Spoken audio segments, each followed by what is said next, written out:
अस्सलामुअलैकुम प्यारे बच्चों, मैं Shaheen madam the progressive Urdu high school Solapur. आज के इस वीडियो में हम हफ्तम जमात का जुग्राफिया का तीसरा सबक मद्दो जज़र का अगला हिस्सा देखेंगे। इससे पहले के वीडियो में हम मद्दो जज़र का पहला हिस्सा देख चुके हैं। इस सबक में सबसे पहले हम मद्दो जज़र वाक़ होने के अमल के मुतालिक मालूमात हासिल करेंगे। सूरज के मुकाबले में चाँद ज़मीन से बहुत ज़्यादा करीब है, इसलिए चाँद की शक्ली क़ुव्वत सूरज की शक्ली क़ुव्वत के मुकाबले में ज़मीन पर ज़्यादा असरअंदाज होती है। ज़मीन पर पाए जाने वाले आबी ज़ख़ीरे पर चाँद और सूरज की शक्ली क़ुव्वत असरअंदाज होने की वजह से मद्द जज़र वक़ूफ़ पज़ीर होते हैं। ज़मीन के जिस मुकाम पर मद या जज़र आते हैं उसके ठीक मुखालिफ मुकाम पर भी उसी वक्त मद और जज़र वक़ूफ़ पज़ीर होते हैं। ये ज़मीन की मरकज़ गुरेज़ क़ुव्वत का नतीजा है। शक्ल 3.6 में बताई हुई मद्द जज़र की हालत को तवज्जो से देखिए, जिसमें शक्ली क़ुव्वत और मरकज़ गुरेज़ क़ुव्वत की वजह से किस तरह मद्द जज़र वाक़ होते हैं उसे समझाया गया है। अब हम मद्द जज़र की किस्में कौन सी हैं इसके मुतालिक मालूमात हासिल करेंगे।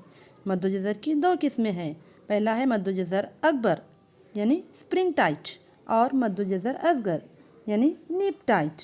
मद्द जज़र अकबर या स्प्रिंग टाइट किसे कहते हैं इसके मुतालिक मालूमात हासिल करेंगे। सबसे पहले हम चाँद और सूरज की मद पैदा करने वाली क़ुव्वत अमावस और पूनम के दिन एक ही सिमत में अमल करती है, यानी उस दिन सूरज, चाँद और ज़मीन एक सीध में होते हैं, जिसकी वजह से शक्ली क़ुव्वत में इजाफा हो जाता है।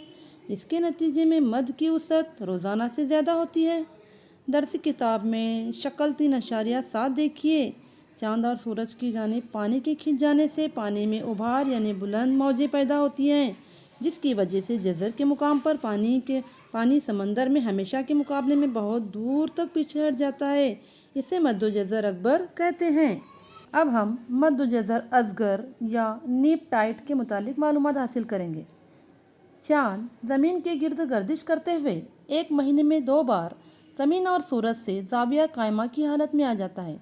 ये हालत हर महीने पहली तरबी और दूसरी तरबी को होती है। ये हर महीने की 7वीं और 21वीं तारीख को वाक़ होते हैं। इन दोनों वक्त में चाँद और सूरज की मद्द जज़र पैदा करने वाली क़ुव्वतें एक दूसरे की मुखालिफ सिमतों में काम करती हैं। इस हालत में चाँद और सूरज ज़मीन से ज़ाविया कायमा की हालत में होते हैं। शक्ल 3.8 देखिए। जिस मुकाम पर सूरज की वजह से मद पैदा होता है उस मुकाम पर चाँद की वजह से जज़र पैदा होता है, और जिस मुकाम पर सूरज की वजह से जज़र पैदा होता है उस जगह चाँद मद पैदा करता है। इस तरह से पैदा होने वाले मद की वजह से समंदरी पानी की सतह रोज़ाना के मुकाबले में कम चढ़ती और कम उतरती है।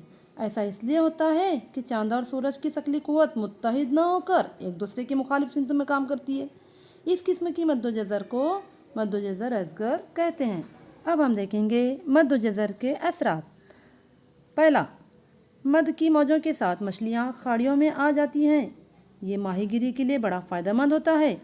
दूसरा, मद जज़र की वजह से साहिल पर जमा कचरा बह जाता है और साहिल समंदर साफ़ रहता है। तीसरा, बंदरगाहों में कीचड़ जमा नहीं होने पाता। नंबर 4, मद के वक्त जहाज़ समंदर से बंदरगाहों के अंदरूनी हिस्सों तक आसानी से लाए जा सकते हैं।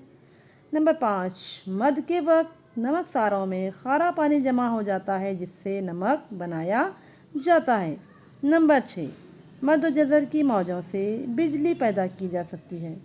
नंबर 7, मद्द जज़र के वक्त का सही ख्याल न रखने की वजह से समंदर में तैरने के लिए जाने वाले अफराद हादसे का शिकार हो सकते हैं। नंबर 8, मद की वजह से साहिली इलाकों में चमरिंग के जंगलात वजूद में आते हैं। मद्द जज़र का अमल ये मुसलसल जारी रहता है। मद के बाद जज़र की इब्तिदा होती है और इसी तरह जज़र की हद पूरी होने के बाद मद की इब्तिदा होती है। शक्ल 3.9 देखिए। इसमें ये बात समझ में आ जाएगी कि मद के औकात में रोज़ाना तब्दीली क्यों होती है। अब आपको एक अमल करना है। एक बड़ा सपाट बर्तन लीजिए। इस बर्तन को ज़मीन या मेज़ पर रखिए। इसमें जितना पानी समा सकता है उतना पानी डालिए। इस बर्तन के पानी में मौजें पैदा करना है, लेकिन बर्तन को धक्का न लगाते हुए, बर्तन को हाथ न लगाते हुए क्या हम पानी में मौजें पैदा कर सकते हैं? इसकी कोशिश कीजिए। आप किन किन तरीक़ों से बर्तन के पानी में मौजें पैदा कर सकेंगे? तो हम फूंक मारकर या बर्तन में कंकर डालकर भी पानी में मौजें पैदा कर सकते हैं बगैर हाथ लगाए। अब हम देखेंगे मौजें किसे कहते हैं। आप जब गर्म चाय या गर्म दूध पीते वक्त इसको फूंकते हैं तो प्याली के दूध या चाय में लहरें पैदा होती हैं। इसी तरह हवाओं के ज़रिए मिलने वाली कुव्वत की वजह से समंदरी पानी हरकत करता है। समंदरी पानी हवाओं की वजह से ही आगे की जानिब खिसकता है। इससे पानी में लहरें पैदा होती हैं। इन्हीं लहरों को मौजें कहते हैं। मौजों की वजह से समंदर का पानी ऊपर नीचे और कभी आगे पीछे होता है। शक्ल 3.10 देखिए। साहिल की तरफ आती हुई मौजें नज़र आ रही हैं। अब हम मौजों की बनावट के बारे में मालूमात हासिल करेंगे। हवाओं की वजह से समंदर का पानी कभी नीचे और कभी ऊपर उठ जाता है। एक ही सिमत में तेज़ रफ्तारी से बहने वाली हवाओं से बुलंद मौजें तैयार होती हैं। मौज के ऊपरी हिस्से को फराज और निचले हिस्से को नशीब कहते हैं। शक्ल 3.11 देखिए, जिसमें मौजों की बनावट को बड़ी अच्छी तरह से बताया गया है। अब हम मौजों की रफ्तार के मुतालिक मालूमात हासिल करेंगे। हम जब साहिल या किसी ऊंची जगह पर खड़े होकर समंदर की जानिब नज़र डालते हैं तो हमें समंदर की मौजें साहिल की तरफ आती हुई दिखाई देती हैं। तैरने वाली कोई चीज़ या शय अगर हम दूर समंदर में फेंक दें तो वो शय वहीं पर मौजों के साथ ऊपर नीचे हरकत करती हुई दिखाई देती है, वो साहिल तक नहीं आती। इससे ये पता चलता है कि मौजों का पानी आगे नहीं आता। मौजों के पैदा होने का ख़ास सबब जो है वो हवाएं हैं, लेकिन कभी कभी ऐसा होता है कि समंदरी फ़र्श के नीचे होने वाले ज़लज़ले या समंदरी फ़र्श पर फटने वाले आतिशफ़िशा की वजह से भी समंदर में मौजें पैदा होती हैं। मौजों की बुलंदी बहुत ज़्यादा होती है। ये मौजें निहायत ही तबाहकुन होती हैं। इनकी वजह से बड़े पैमाने पर जानी और माली नुकसान होता है। इन तबाहकुन मौजों को सुनामी कहते हैं। सन 2004 में इंडोनेशिया के करीब आए समंदरी ज़लज़ले की वजह से बहुत बुलंद सुनामी मौजें पैदा हुई थीं। इन मौजों की जद में भारत का मशरक़ी साहिल और श्रीलंका भी आए थे। अब आप आगे एक वीडियो देखेंगे जिसमें सुनामी का मंजर नज़र आ रहा है जो बहुत ही तबाहकुन है।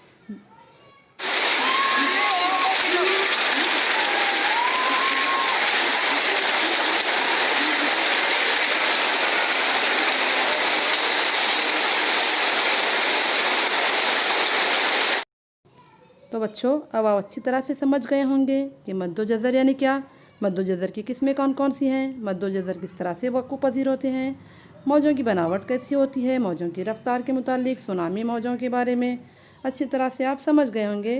तो आप मद्दो जज़र इस सबक का हिस्सा अव्वल और हिस्सा दुआम ये दोनों वीडियो को अच्छी तरह से देखेंगे और मश्की सवालात हल करने की कोशिश करेंगे।